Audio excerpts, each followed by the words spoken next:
Hey there, it's Andrea, and welcome to the Voice of Influence podcast. Today, I have with me Nicole Kalil. Her passion for eliminating gender expectations and redefining women's work is both what keeps her up at night and what gets her going in the morning. An in-demand speaker, leadership strategist, respected coach, and host of the This Is Women's Work podcast, her stalker-like obsession with confidence sets her apart from the constant stream of experts telling us to be confident. She actually tells you how to build it and gives actionable tools, not just stories, to become confident. A fugitive from the C-suite of a Fortune 100 company, she has coached hundreds of women in business, which has given her insight as to what structurally, systemically, and socially is and isn't serving women and leaders within an organization. Welcome to the Voice of Influence podcast, Nicole. Thanks, Andrea. Thanks so much for having me. I'm excited to be here. And we are here also because of your book. So the title of your book, Validation is for Parking. Great title. Looking forward to talking about that today as well. Yeah, it's been big. It's a lot of work, a long time coming. And it's been interesting. I think some of the things that I thought were going to be really hard about writing a book were actually really easy. And some of the things that I thought would be easy or didn't think about at all have been really hard. So we are knee deep into it right now. But I appreciate the kudos on the title. That was like a 4-hour brainstorming session, and it was the very last few minutes that it came up with. So I love it. Yeah, you said that some of the things were hard that you weren't expecting or easy that you weren't expecting. I mean, what were some of those things? Yeah. So what was really hard that I didn't anticipate is the editing process was just, I mean, like you think about making sure there aren't spelling errors or punctuation, but what I didn't anticipate was like rethinking an entire chapter and pulling it out and putting something completely new in. I didn't anticipate editors giving feedback about, I didn't really understand this, or it just was a much bigger process. Yeah. And a much more time consuming process than I had anticipated. I kind of thought marketing and promotion would be big. I thought it would be a lot of work. I just didn't anticipate how overarching it is. I mean, I feel like my business for the most part has been hijacked for a couple months here. And it's like I'm eating, sleeping, breathing, book launch. And I mean, I had a coaching call with a client, and it was like, what do I do? How do I do this? Let me look at my notes from last. And it's not usually like that for me. So sure. A little distracting. Yeah. And then what was really easy was writing. And I thought that was going to be really hard for me. I anticipated like I'm going to have I put it in the same category as studying, right? I'm going to need an hour a day, and I'm going to write, and somebody's going to need to hold me accountable and blah, blah, blah. Once I figured out the overview of the book and what each chapter was going to be, the writing of it was actually fairly easy. Now, I had a writing partner. This is my first book, and as I do often when I'm trying something new or something, I haven't excelled at before, as I typically hire a coach or a mentor, or in this case, a writing partner. And that certainly helped.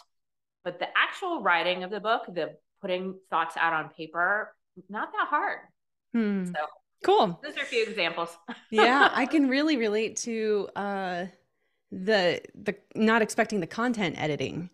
When I wrote a book a few years ago, and I didn't realize, I just thought, kind of set out to do it. I was like, I'm going to get a rough draft out and, 3 weeks or something, and just get going on this thing. I want to get going on this thing. And I was surprised, and actually the book ended up turning into something completely different than what I anticipated, and like the genre even, as I found my voice and all that kind of stuff too. So I threw out like four drafts before I settled in on something that I really felt good about. So I totally get that. It's so interesting. Okay, I want to talk about the book, but first I want to ask you about the podcast because I think we're going to spend most of the time in the book, and I don't want to neglect the podcast because your podcast is called This is Women's Work. So, the natural question is, what is women's work, Nicole? That is the best question. And my answer is whatever lights you up from the inside, whatever feels authentic to you and your strengths and your unique abilities and your talents. It's a little bit of a play on an old theme that there used to be a definition of what woman's work looked like, felt like, what it meant. And my goal is really to eliminate gender expectations so that we can all be who we were put here to be. I believe we all have value, worth, and purpose.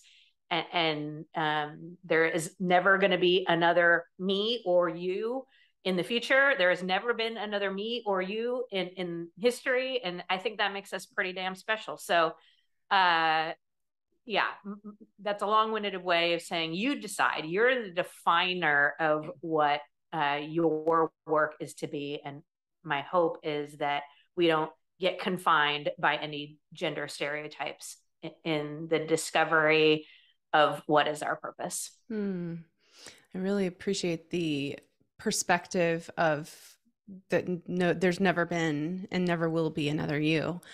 Like that is, I don't know if, I think everybody kind of knows that in their heads, but to really take that in and use that and like soak it in, use it as fuel to fire your passion and to fire the work that you do and the risks that you're willing to take to do it. I mean, that's a powerful thing. Yeah, I feel like we live in a world that's constantly telling us to be something different than what we are, to be more this or less that. One of my favorite quotes is by Oscar Wilde, and it says, "Be yourself. Everybody else is already taken." And it just, authenticity is one of my core values, and for all of those reasons, it's I think are really important. Really good. Yeah. Okay. So let's talk about your book. One of the Okay. reasons that I wanted to have you here on the show is because of kind of my own personal history with this topic. I find your what you said in your bio very compelling. The experts that are just telling us to be confident, you actually tell people how to build confidence, which I think is super important. So when we talk about validation, it seems like most people want to know that they're like on the right path, that they're headed in the right direction for what they're trying to accomplish, and that sort of thing. But when you're talking about getting validation, what are you referring to? Yeah. Okay. So let me start by saying the book is more about what I call the confidence con and how you actually build confidence. The title was meant to like grab people's attention and be sort of catchy, right? Sure. So, and that's actually what my publisher told me. They said, you want your title to be like, "Hey, you," and then you want your subtitle to be like, "Yes, I'm talking to you," and this is what I'm talking about. So, like, Sure. It's really this idea that part of the confidence con is that we have been sold a bag of goods, and we've bought into this idea that we need somebody to validate us in order to be confident. We need the pat on the back. We need the compliment. We need the promotion. We need the achievement. We need the income. We need the perfectly behaved children. We need the scale to say a certain number. That we need some sort of outside validation to confirm that we are worthy of our confidence. And that is the con, right? That is the opposite of what it means to be or become confident. And we just become so confused about it. So I want to be clear, validation still feels good. And it's still helpful. It's a good reinforcer of you're on the right track. So I'm not saying validation is bad. It's more that kitschy title, right? Sure. But or that we don't enjoy it or sometimes crave it. I'm just saying that validation and confidence are not as directly linked as we operate our lives and have been told that it is. I So I really do get that. I think one of the things that I have likened it to in the past is when I was looking for other people's approval, which mhm. essentially is validation, that my confidence would go up and down based on what they were saying. So it felt like a roller coaster, and then I kind of finally realized, oh my gosh, if I don't just like level out and I'm okay with who I am and not base my sense of self-worth or confidence on what other people say, then I'm gonna I'm gonna be on this roller coaster forever, and that's no fun. Yeah. So yeah, I Well, get and that. you really hit the nail on the head because there's a couple of reasons it's problematic. Number one, if we believe that that's what's bringing us confidence, then we become addicted to the thing. Yes. So I always had in my career and in my corporate life, I was racking up professional achievements left and right and getting promotions. And I had the like, when I get this one promotion, then I'll feel confident. Then I'll feel I've arrived or that I am a valuable, member of the team or whatever the case may be. But inevitably, what would happen is when I would get the promotion, I'd be happy for about 3 minutes. And then all the fear and doubt of whether or not I could do this job and whether my new team would respect me and whether or not anybody was going to be disappointed and why I got like all the stuff, all the noise came coming in. And then I was like, but then it's the next promotion that's going to bring me confidence. And so Mm. it becomes an addiction, which is, of course, and then you ride that roller coaster that you were talking about. And it's Because insatiable. yeah, it's insatiable and you need it. It's like a drug, really. The other thing that's problematic about it is it puts your confidence in the hands of someone or something else. It's like some sort of Yeah. weird game of Where's Waldo, right? Like, who is it that's running around with my confidence? What has it? And then is it like in my boss's desk drawer with my promotion? Is it in my children's grimy little hands and they're going to give it to me when they're super well behaved? It's it's this thing that is just very contradictory if you think about what confidence is, that it would be outside of us, that someone else would have it. Confidence is an internal thing. And so those are just a couple of reasons why I think this, and it's not just you, it wasn't just me, it's so many of us that are confused about what gives us confidence, how we get it, where it lives. Mm. So true. Okay, so you define confidence for us. I'll Oh, let you okay. define it. Confidence is when you know who you are, own who you're not, and choose to embrace all of it. So that's kind of my working definition of confidence. Let me just say it again. When you know who you are, like intimately, deeply, your unique abilities, your talents, your superpowers, what makes you you, your DNA, right? What makes you different, new, and attractive. So all the wonderful, amazing, unique things about you. Own who you're not. This sometimes can be a little bit more challenging. Who are you not? What are you not meant for? What people are not meant to be in your life? What things are you not meant to be doing? Who are you not meant to be serving? The list goes on. But owning who you're not. And That's then huge. it's so huge. I And mean, it's, when you know who you're not, then you can be who you are. yeah, yeah. I that it was a really, really hard one. I think we've, as there's more access and more resources and more connection, I think we've unfortunately started feeling like we're supposed to have it all, be it all, do it all, and look good while doing it. And it's just exhausting. And so this owning who we're not is so vital, so important, and really challenging because it again is opposite of, I think, what we're hearing a lot. And then the embracing all of it is really embracing all of yourself, who you are, your purpose, your value. Um, and so that's my working definition. I think I'll just add, if you go to the etymology of the word confidence, and I'm going to geek out on you for a second, the root of the word confidence is trust. So when we talk about being confident, what we are talking about is firm and bold trust within ourselves. So the simplest way, if you forget my definition, if you're unsure whether or not it has, if it's a confidence builder or if it has anything to do with confidence, go back to, is this have helped me trust myself?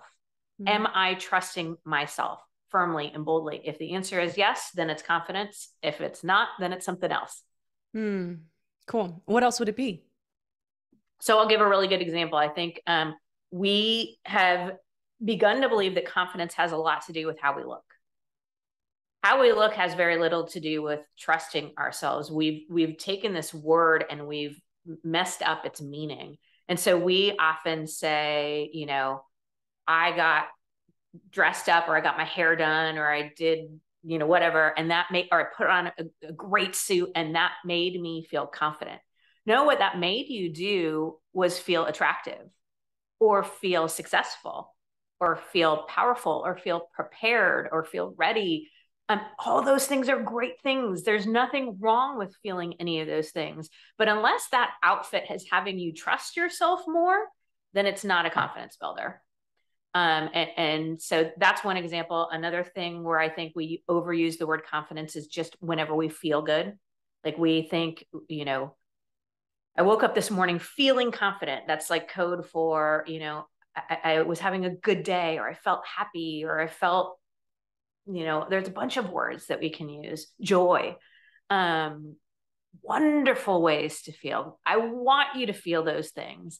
But unless it has to do with firm, bold trust, it's probably not confidence. And it actually minimizes the power of being confident, because it is easy to feel confident when everything is going well, when you feel great, when everything's going according to plan. It's easy to trust yourself when everything's going the way that it's supposed to. Confidence really becomes powerful. The magic happens during the tough times, because trusting yourself when the you know what hits the fan, trusting yourself when something feels scary, trusting yourself when filled with doubt, that is, you know, confidence. That's your opportunity to grow real, deep, true, lasting confidence, because it's harder to do. Sounds like courage is something that you don't really experience until you have to. Yeah. Oh, I have this pet peeve when people talk about being fearless. And I'm like, well, if you don't have any fear, then you are not being brave. If there is an absence of fear, then there's no need for courage. Being brave, having courage must include being afraid, or else it wouldn't be what it is. And so, like, this idea that anybody's walking around living fearlessly is crazy to me. We all have fears. We all have doubts. We all have moments where we're like, oh God, what do we, you know? So yes, I think confidence and courage are very close cousins. But yeah, this idea that confidence is just about feeling good or feeling attractive, to me, minimizes the power. And what you're saying is that you can build it. So Oh, it's like a muscle, it sounds like. You can build it. It's not something, again, it's something that you can take control over. You have agency with confidence, not you know, just giving over your power to everybody else to give you confidence. I think that's fantastic. An important thing for people to embrace. yeah. Isn't that great news? Confidence is something we can choose anytime we want, like trust. Now, sometimes it's harder to choose to trust yourself or someone than others, but the reality is we can choose it anytime we want. And it is absolutely a skill that can be practiced and developed. So none of us were born with less or more confidence than the other. We all have the opportunity to grow, build, keep, choose confidence anytime we want. And I think that that is so empowering. And that's such great news. Because I think sometimes, and I know I did this, as I looked around and it's like, why does this person have so much more confidence than I do? Or what do they have that I don't have? It's not like height. You know, I can't skill my way into being a taller person. My height is my height. That is not the case with confidence. We have the opportunity to impact it. Mm. Okay, so there's also a lot of people, and you alluded to this in your bio. There's a lot of people or coaches out there who talk about needing to be confident, Mm-hmm. and One of the things that I've run into through the years of building the business and that sort of thing is when I felt like I didn't have enough credibility to actually sell something to somebody. Yeah. But I didn't have enough credibility. I was feeling like I needed to get that credibility. I was feeling frustrated with that, things like this. And then maybe coaches around me or people that I might be in a mastermind with or whatever, sort of latched on to this confidence piece. Like I didn't have enough confidence. And I'm like, you do not know me. Yep. Like, why are you saying this? Like, I am confident. It's not that. It's that I don't feel like I need that outside. I need people to perceive me as being credible. And there's a difference between. So, can you speak to that a little bit? Because I know that you also talk about this in your book. Yeah. So there is a subchapter of confidence versus credibility in the book. And I know you have mixed gender audience. So I will say that this does have a bit of a gender component. Whereas in business specifically, men tend to over rotate on confidence and women tend to over rotate on competence. And so there is an opportunity to learn from each other.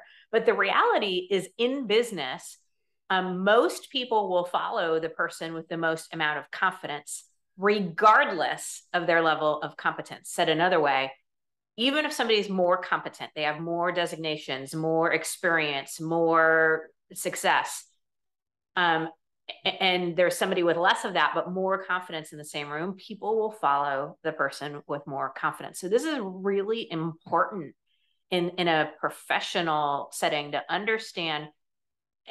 And if you think about it, again, I'm going to go back to, I think the word confidence has been overused. I'm not talking about arrogance. I'm not talking about ego. I'm not talking about being loud or aggressive or any of those things. That's not confidence. Confidence is I trust myself. And if you think about who you're going to follow, what leader you would choose, you're always going to choose the person who trusts themselves. Why would I trust somebody who doesn't trust themselves?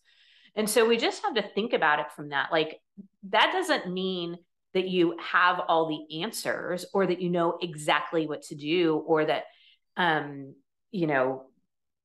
you got it all figured out. It just means I trust myself that I will. I trust myself that I can ask for help. I trust myself to use the resources. I trust myself to communicate the truth about where I am and what I need and what's happening. That's, I think, our real opportunity. So let me unpack that just a little bit more. When you are brand new to something, like you just started a new job or just got a new promotion or whatever, you're not going to be credible at it. You can't. You're new, right?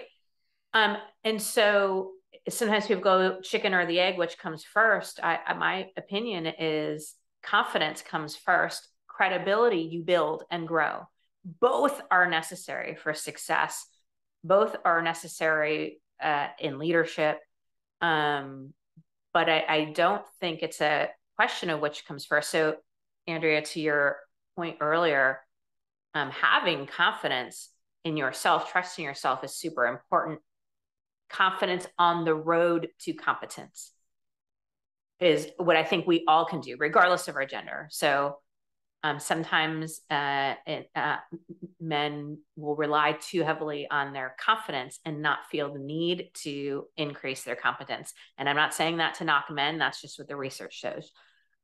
Women, on the other hand, will over rotate on competence and wait to be 80 to 100% ready before they'll try or do anything new. And that is unfortunately holding women back a lot in the professional world. So, long-winded answer. Did that trigger any follow-up questions? Was that what you were looking for? Yeah, no, that was exactly what I was looking for. So we're talking, so there are things that you talk about, things that derail confidence. So could you tell us a little bit about that? Sure. What derails confidence? So there are many things. I've identified 5 that I think are the biggest confidence derailers. Now, I want to be upfront that my book is written with women in mind. I do hope anyone of any gender would read it and find really good value and good nuggets. So these 5 confidence derailers are impacting everyone. But maybe women at a slightly higher level in some cases. So the derailers are first perfectionism. This idea, again, that we have to do it all, have it all, be it all, look good while doing it.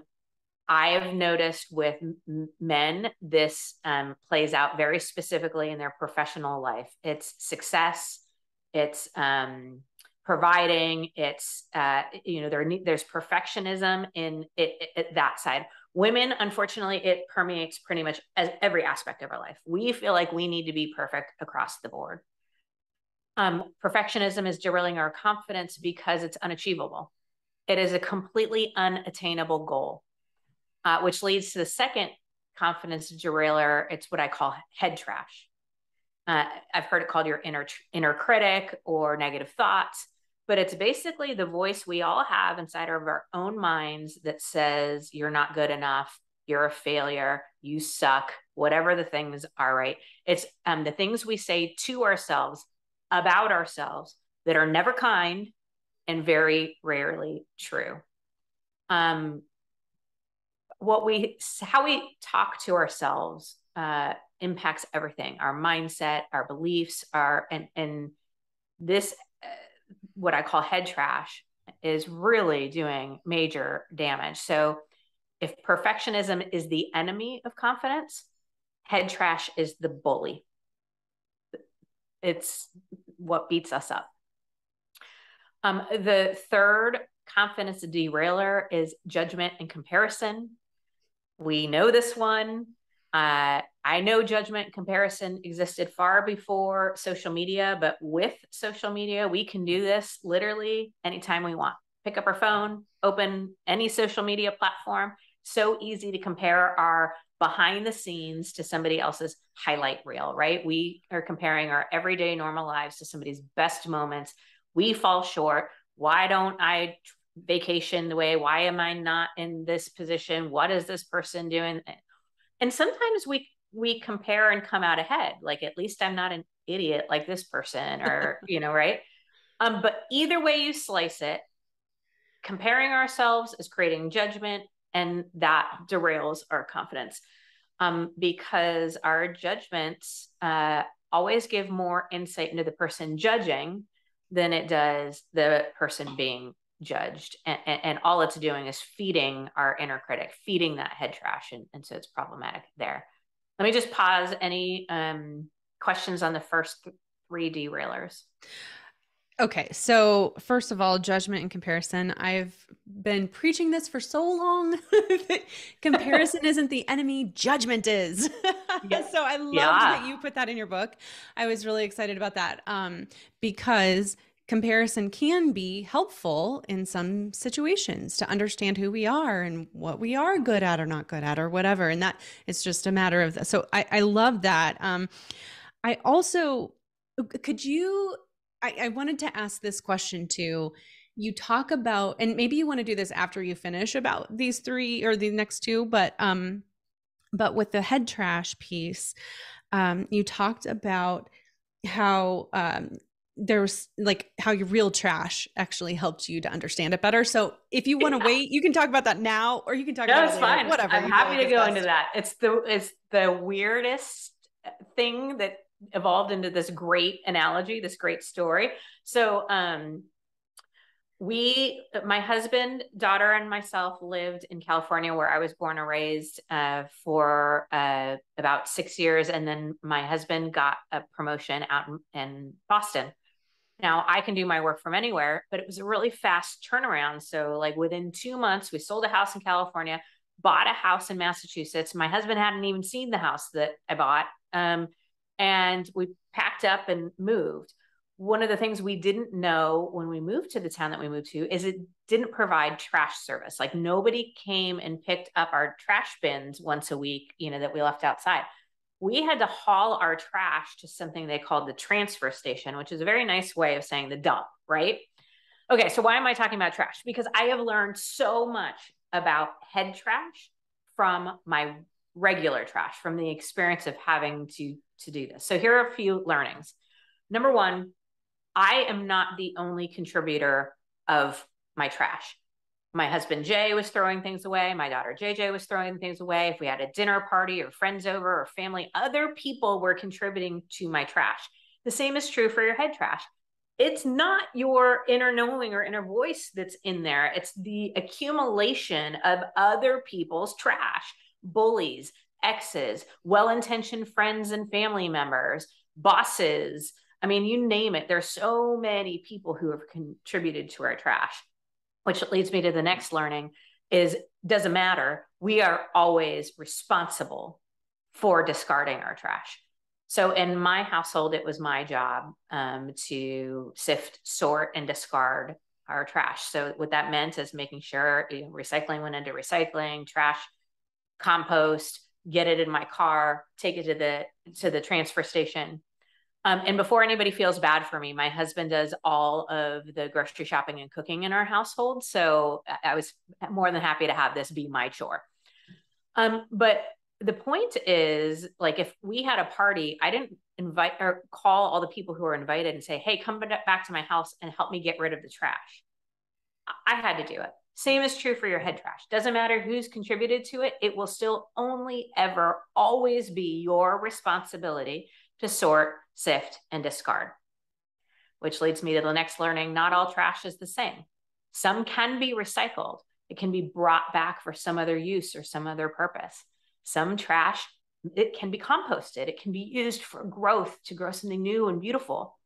And a lot of it is just trash, right? It is meant to be thrown away, never to be seen or thought of again. And the same is true for all of the stuff going on in your mind.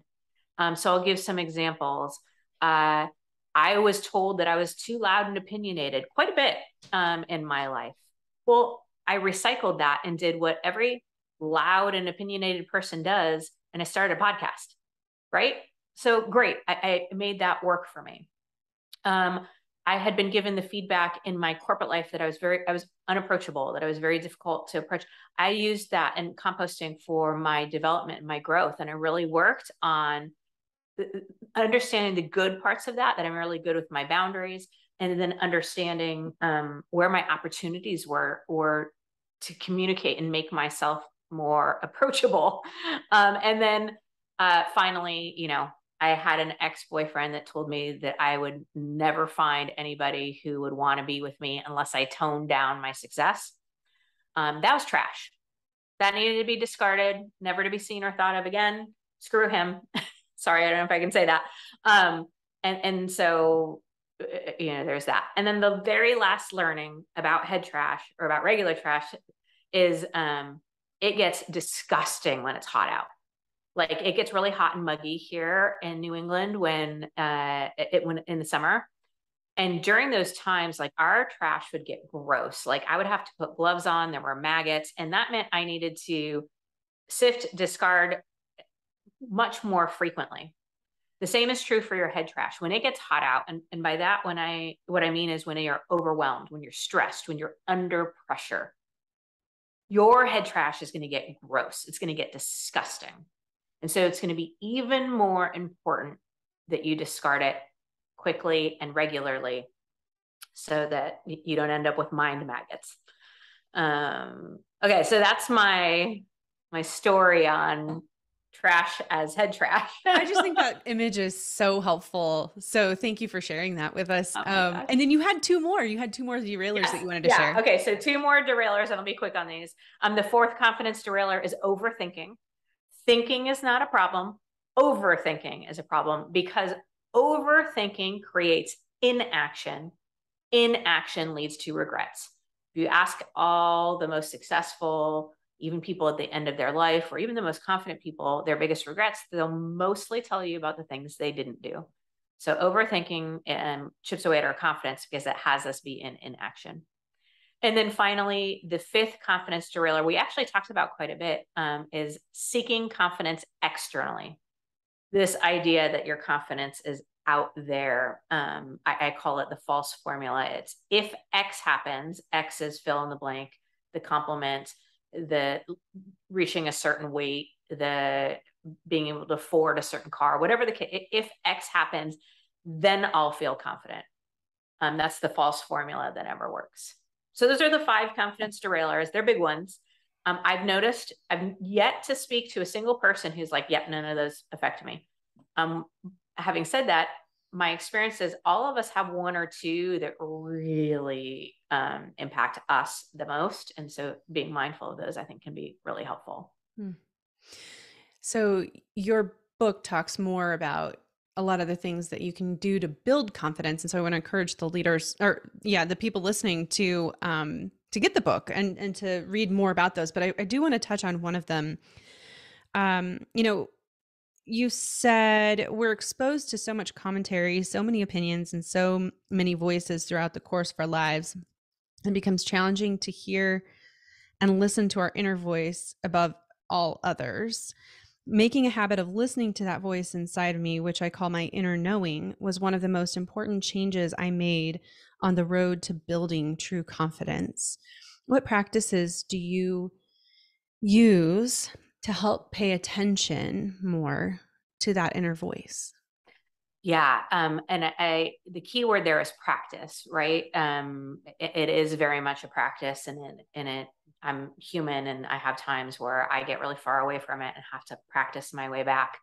There are things that I think we all know about, being quiet, meditation, going for long walks outside.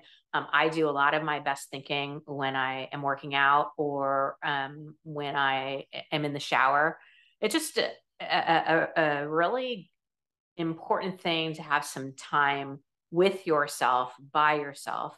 I have some questions I ask myself, like, what do I think? If I didn't care what anybody else thought, what would I think and believe? That's a really good question.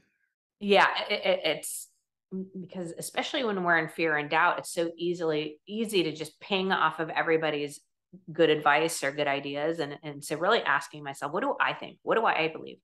What is my body telling me? I have physical responses when something feels right and when something doesn't. Even letting myself sit with that a little bit. I also, have certain books, certain things that I'll just go to and read that, again, put me, so like Brene Brown has a lot of good things, daring greatly. I'm a big quote person. It's really just about creating the time and the space to get quiet with myself and really check in. And then sometimes even doing all of that, I still don't know. And then that's giving myself permission to wait until the answer reveals itself to me, from me, as opposed to feeling pressured or rushed or like I must decide. So those are a few examples, but I think that can be different for everyone. Asking yourself, what's your way of listening, of connecting, of trusting yourself, and practice that. And when you're coaching others and helping them to find their inner voice, I have witnessed some situations where a coach or a trainer or leader of some kind, they ask leading questions, helping them find their inner voice, the coaches or the trainer's inner voice, and not the person that needs it. So do you have any advice for coaches and trainers who want to do that but don't want to be misleading in their go ahead. My best advice as a coach is to be curious and to stay curious. What does that mean? Tell me more about that. How would that look? How would that feel? How does that align with what you told me earlier? How does that not align? What would it's like the question game. In fact, in my corporate life, one of the skills I had to work on and develop was asking really good questions, because I'm a bit of a tell monster, right? Like I just want to tell people what to do and how to do it, and because it feels more efficient, right? And I will say too, one of the benefits of working with a coach or a colleague or a close friend is it is easier to see something a little bit more clearly from the outside looking in than it is from the inside. When you're in it, when it's your stuff, it can be very hard to see things clearly. So having somebody who does ask the questions, who does point out in a loving and kind way where the discrepancies might be, who does challenge you, can be really, really helpful to getting closer to what it is that you really want, what it is that you really believe, what it is that you really value. I had my coach tell me, challenge me once because, I was saying what I wanted. And then I was at the same breath saying I didn't have the time.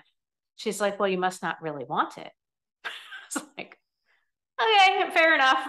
It's like, she's like, you're doing a really good job advocating for your limitations. What would be possible if you advocated for your possibilities? Things like that, where you're like, oh, you can feel when somebody gets you in the gut like that. Now, of course, you can ask yourself those questions. I just find it's a little bit easier when somebody else does. So back to your question, Andrea, is I would just play the question game and get really good at asking questions and letting people self-discover. You may have the answer, but if you want somebody to do something about the answer, you're far better off having them come up with it, because fundamentally we all want to be right.